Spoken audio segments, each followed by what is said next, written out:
আদ্দিন হাসপাতালে 6 নবজাতকের মৃত্যুতে চিকিৎসক নার্স কর্তৃপক্ষের চরম অবহেলা স্পষ্ট। স্বাস্থ্য অধিদপ্তরের তদন্ত প্রতিবেদন। আইনি ব্যবস্থার বিষয়ে সিদ্ধান্ত রোববার। কক্ষটিতে দীর্ঘ সময় এসি বন্ধ থাকায় এবং স্বাভাবিক ভেন্টিলেশন কার্যক্রম না থাকায় প্রয়োজনীয় অক্সিজেনের মাত্রার ঘাটতি হয়েছে। প্রায় 50 জনের উপস্থিতি ছিল, যা ধারণ ক্ষমতার চেয়ে অনেক বেশি। শিশু রামিসা ধর্ষণ ও হত্যা মামলায় রায় 7 জুন। যুক্তিতর্ক শেষে তারিখ ঘোষণা করলেন বিচারক। সর্বোচ্চ সাজার আশা রাষ্ট্রপক্ষের। একটা হলো মৃত্যুদণ্ড অথবা সশ্রম কারাদণ্ড, এই দুটোর মধ্যে আবার সিভিয়ার পানিশমেন্ট হলো মৃত্যুদণ্ড।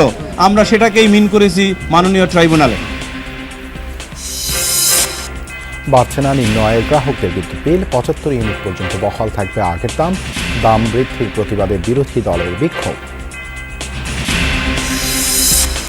খরতাপের পর ঝড় বৃষ্টি উত্তরাঞ্চলে 7 জেলায় বজ্রপাতে 14 জনের মৃত্যু। চাঁপাই নবাবগঞ্জেই প্রাণ গেছে নারী শিশু সহ 5 জনের।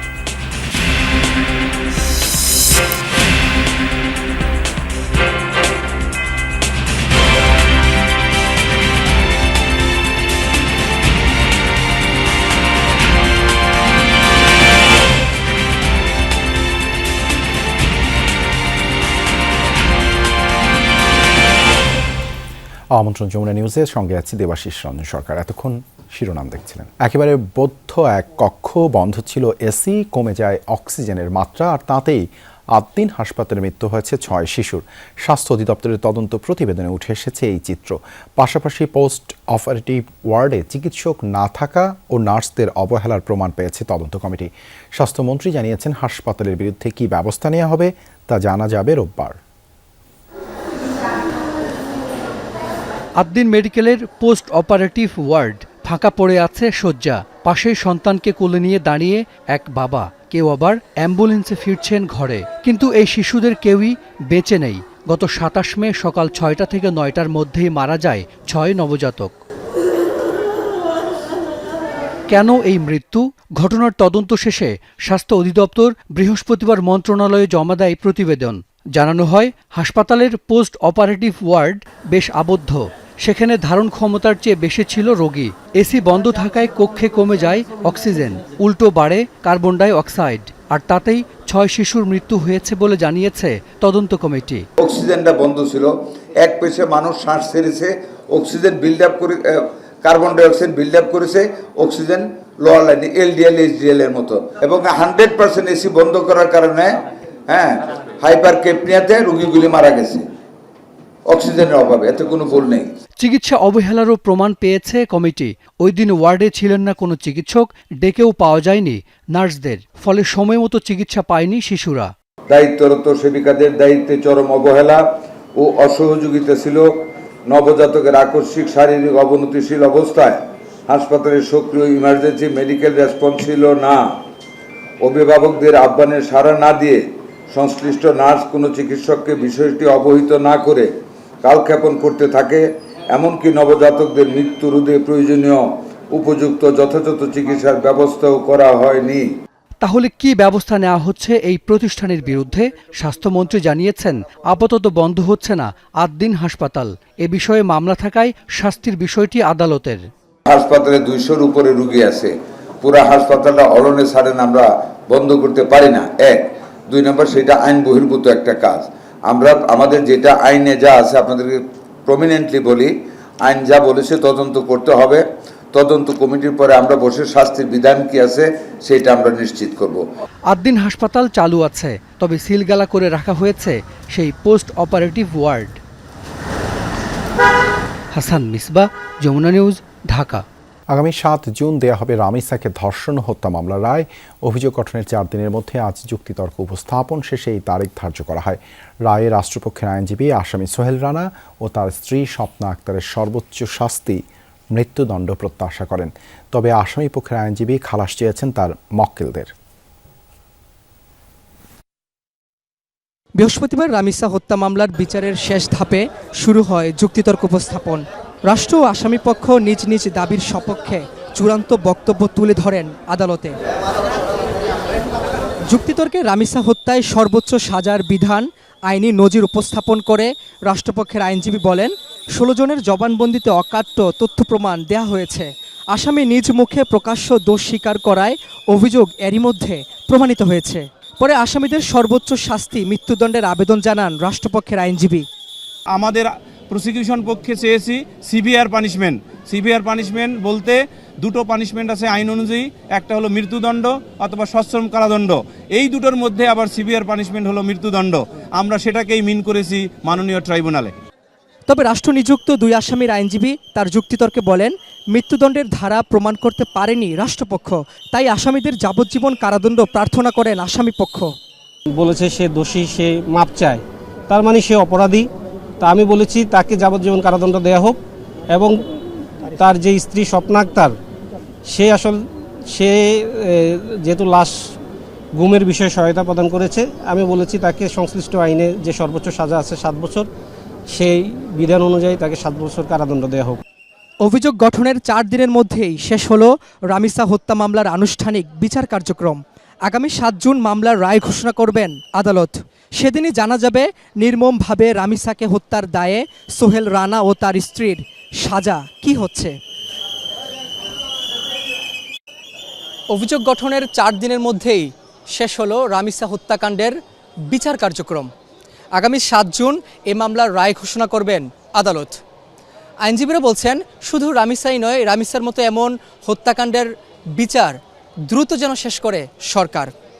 রাব্বি হোসেন, যমুনা নিউজ, ঢাকা। তিস্তা মহাপরিকল্পনা বাস্তবায়নে উচ্চ পর্যায়ের ৮ সদস্যের বিশেষজ্ঞ কমিটি গঠনের সিদ্ধান্ত হয়েছে। আগামী ১ থেকে ১.৫ মাসের মধ্যে প্রতিবেদন দেবে ওই কমিটি। এসব কথা জানিয়েছেন পানি সম্পদ মন্ত্রী শহীদ উদ্দিন চৌধুরী আনি। তিনি আরও জানান, তিস্তা মহাপরিকল্পনা বাস্তবায়নের অংশ হিসেবে বিভিন্ন মন্ত্রণালয় ও বিভাগের কর্মকর্তাদের সঙ্গে আজ বৈঠক করেছেন প্রধানমন্ত্রী তারেক রহমান। সেখানে এসব বিষয়ে সিদ্ধান্ত হয়েছে।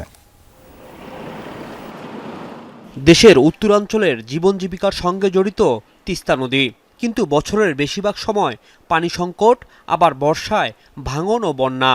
এসব সমস্যা সমাধানে তিস্তা মহাপরিকল্পনা বাস্তবায়নে কাজ শুরু করেছে সরকার। এ বিষয়ে প্রধানমন্ত্রীর নেতৃত্বে তিস্তা অববাহিকায় সমন্বিত পানি ব্যবস্থাপনা বিষয়ক বৈঠকে বিভিন্ন মন্ত্রণালয়ের উপদেষ্টা, মন্ত্রী, প্রতিমন্ত্রী এবং তিস্তা অঞ্চলের প্রতিনিধিরা অংশ নেন। সমন্বিত ব্যবস্থাপনাটাকে কিভাবে দ্রুত গতিতে শেষ করা যায়, বিশেষজ্ঞ টিম তারা কাজ শুরু করেছে। আমরা এর পাশাপাশি আরেকটা বিশেষজ্ঞ কমিটি ৮ সদস্য বিশিষ্ট আমরা করেছি।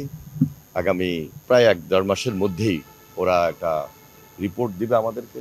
মন্ত্রী জানান, প্রধানমন্ত্রীর নির্দেশনায় দ্রুততম সময়ে পরিকল্পনাটি দৃশ্যমান অগ্রগতি নিশ্চিত করার চেষ্টা চলছে।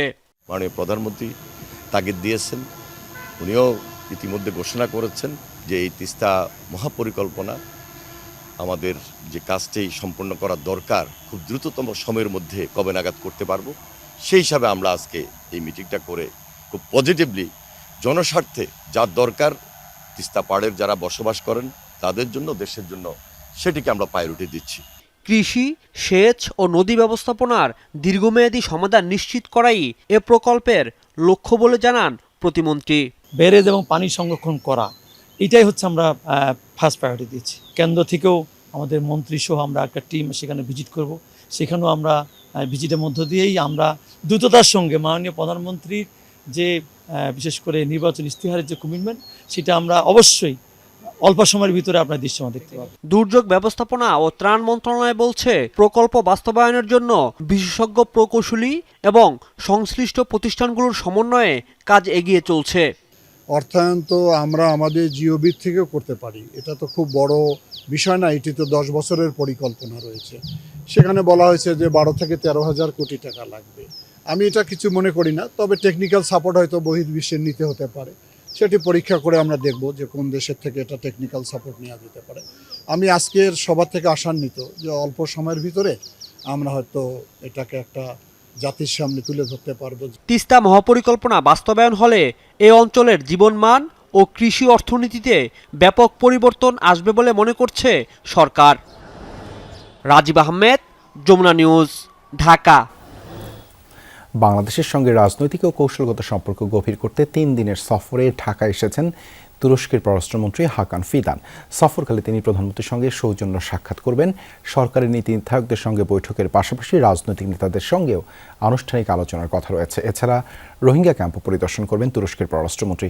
শনিবার প্রধানমন্ত্রী তারেক রহমানের সঙ্গে তুরস্কের পররাষ্ট্রমন্ত্রী হাকান ফিদানের বৈঠক হওয়ার কথা রয়েছে। 2020 সালের ডিসেম্বরের পর এটি বাংলাদেশে তুরস্কের কোনো পররাষ্ট্রমন্ত্রীর প্রথম সফর। একই সঙ্গে বিএনপি নেতৃত্বাধীন সরকার দায়িত্ব নেওয়ার পর গুরুত্বপূর্ণ কোনো দেশের পররাষ্ট্রমন্ত্রীর এটি প্রথম ঢাকা সফর। সফরকালে দুদেশের আলোচনায় বাণিজ্য ও বিনিয়োগের পাশাপাশি প্রতিরক্ষা সহযোগিতা, নিরাপত্তা সংলাপ এবং আন্তর্জাতিক ইস্যুও গুরুত্ব পেতে পারে। দেশে প্রত্যক্ষ বিদেশি বিনিয়োগ বা এফডিআই বাড়াতে প্রবাসী বাংলাদেশি সহ দেশের নাগরিকদের সম্পৃক্ত করার লক্ষ্যে নতুন প্রণোদনা স্কিম নীতিমালা অনুমোদন দিয়েছে মন্ত্রিসভা। বৃহস্পতিবার সন্ধ্যায় প্রধানমন্ত্রীর সভাপতিত্বে মন্ত্রিসভার বৈঠকে এই অনুমোদন দেওয়া হয়। প্রত্যক্ষ বিদেশি বিনিয়োগ এফডিআই প্রণোদনা স্কিম নীতিমালা 2026-এর আওতায় প্রণোদনা দিয়ে বিদেশি বিনিয়োগ আনয়নে উৎসাহিত করা হবে বলে জানিয়েছে সরকার। একই বৈঠকে চিকিৎসা সেবা, চিকিৎসা শিক্ষা ও গবেষণার পরিধি সম্প্রসারণে বাংলাদেশ মেডিকেল বিশ্ববিদ্যালয়ের সংশোধন আইন 2026-এর খসড়া অনুমোদন করা হয়েছে।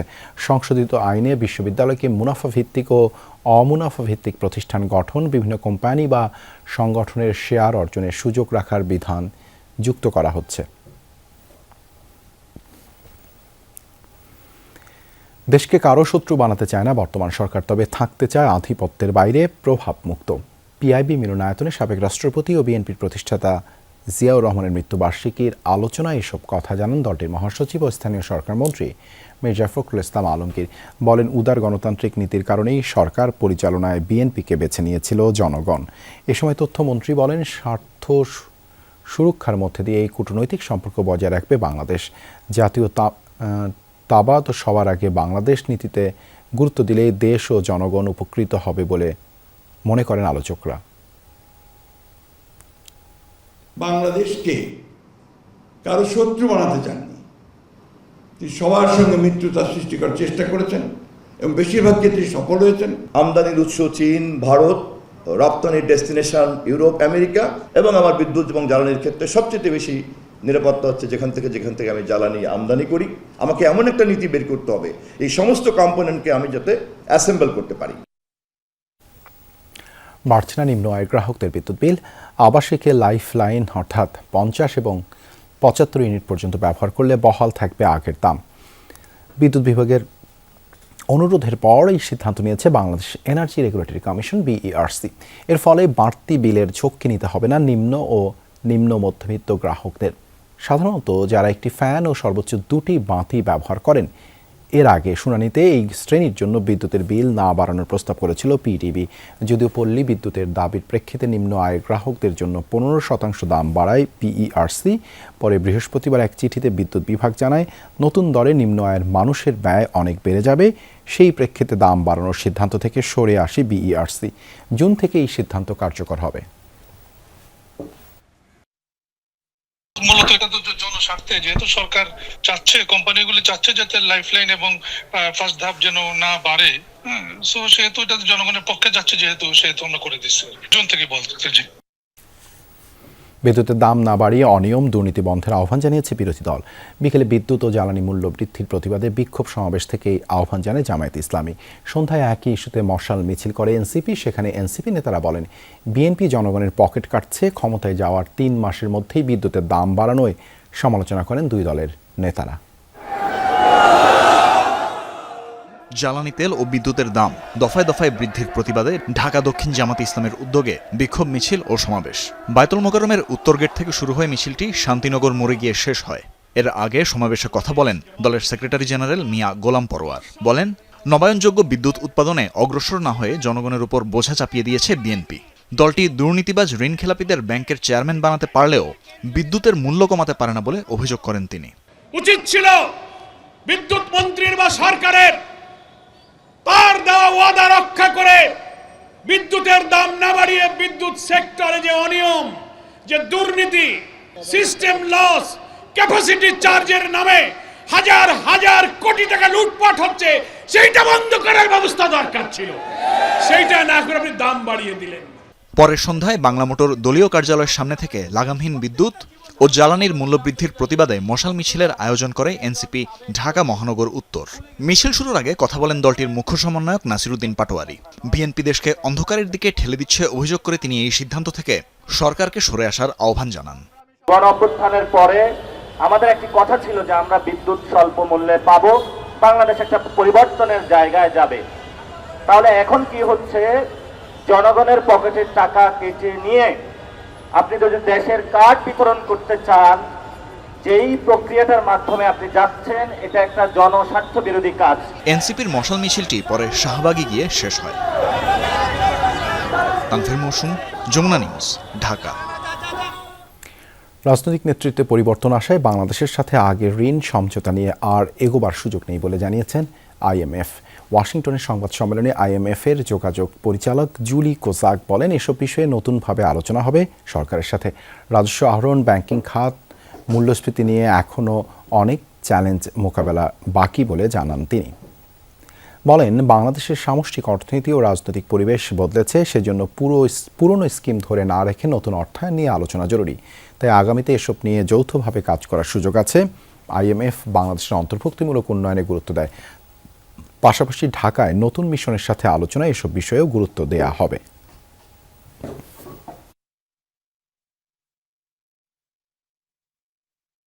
বাংলাদেশের নতুন সরকার নতুন ঋণ কাঠামো নিয়ে আলোচনা করতে চেয়েছে, আমরাও সায় দিয়েছি। কেননা রাজনৈতিক নেতৃত্বের পরিবর্তন আসলে অতীতের হিসেবে আর আলোচনা করা যায় না। তবে আইএমএফ এর অগ্রাধিকার বদলায়নি। রাজস্ব আহরণ নিয়ে অনেক চ্যালেঞ্জ আছে, ব্যাংকিং খাতে সংস্কার আর মূল্যস্ফীতিও বড় মাথা ব্যথা। আগামীতে এসবই গুরুত্ব পাবে। তাপপ্রবাহের পর বৃষ্টি ঝরেছে কয়েক জেলায়, সাথে ঝরে গেছে প্রাণ। বৃষ্টির সময় 7 জেলায় বজ্রাঘাতে নারী শিশুসহ মারা যায় 14 জন। এর মধ্যে চাঁপাইনবাবগঞ্জেই 6 জনের প্রাণ গেছে। চাঁপাইনবাবগঞ্জের 3 উপজেলায় বিকেলে বৃষ্টির সময় পৃথক ঘটনায় তাদের মৃত্যু হয়। নিহতরা হলেন আবদুল্লাহ, হাসান আলী লালু, মাহমুদা আক্তার, সাদিয়া খাতুন, মেজবাউল এবং সুমি আরা বেগম। পুলিশ জানায়, শিবগঞ্জে নিহত 3 জন বাড়ির পাশের বাগানে আম কুড়াতে গিয়ে বজ্রাঘাতের শিকার হন। ঘটনাস্থলেই তাদের মৃত্যু হয়। সদর উপজেলায় বৃষ্টির মধ্যে মাঠ থেকে গরু আনতে গেলে বজ্রাঘাতে গুরুতর আহত হন আবদুল্লাহ। পরে স্থানীয়রা তাকে চাঁপাইনবাবগঞ্জ জেলা হাসপাতালে নিয়ে গেলে কর্তব্যরত চিকিৎসক তাকে মৃত ঘোষণা করেন। অন্যদিকে নাচুল উপজেলা ঘাস কাটতে ও আম কুড়াতে গিয়ে বজ্রপাতে মারা যান সুমি আরা বেগম ও হাসান আলী লালু। এছাড়া বজ্রপাতে ময়মনসিংহে 2, দিনাজপুরে 2, চুয়াডাঙ্গায় 1, শেরপুরে 1, লালমনিরহাটে 1 ও নীলফামারীতে 1 জনের মৃত্যু হয়েছে। চলতি বছরের ডিসেম্বরে হযরত শাহজালাল আন্তর্জাতিক বিমানবন্দরের 3rd টার্মিনাল উদ্বোধন হবে। সে লক্ষ্যেই জুলাইয়ের মধ্যে জাপানের সাথে গ্রাউন্ড হ্যান্ডলিং বিষয়ক চুক্তি হচ্ছে। সকালে সচিবালয়ে এসব তথ্য জানান বেসরকারি বিমান ও পর্যটন প্রতিমন্ত্রী রশিদুজ্জামান মিল্লাত। সংবাদ সম্মেলনে হাজিদের লাগেজ কাটার খবরটি অসত্য দাবি করেন তিনি। জানান, প্রয়োজনের তাগিদেই 14টি বোয়িং কেনা হচ্ছে। মঙ্গলবার বিমান বাংলাদেশ এয়ারলাইন্সের একটি ফ্লাইটে দেশে ফেরেন 419 জন হাজি।